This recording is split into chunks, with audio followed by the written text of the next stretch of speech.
3 ta yosh bola bilan qanday ulgurasiz shuncha narsaga deb so'rayotganlarga hozir ozgina lifehack ko'rsataman, o'zim ishlatadigan. Aytgancha, bu rasmlarga e'tibor bermanglar. Xo'jayinim vrach bo'lganliklari sababli uyimizda doim shunaqa narsalar ilib qo'yadilar. Farzandlarimiz tushunchaga ega bo'lishligi uchun, agar kelajakda qiziqishi uyg'onadigan bo'lsa, shu sohani davom ettirishligi uchun. Bunaqa katta Napoleon tayyorlab qo'yaman. Bu bizga bir haftaga yetadi. Shirinlik deganda shuni beraman bolalarga.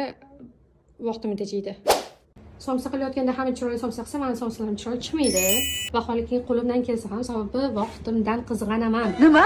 Bu yerda somsalar qilyapman, bu yoqda tilib pishiryapman. Buni hafta mobaynida xo'jayinim albatlariga ham, farzandlarimga ham kesib beraman. Vaqtim Tofukada tovuqdan mana oson pishar ovqat, ham yaxshi ovqat, ham tez pishar ovqat. Voy.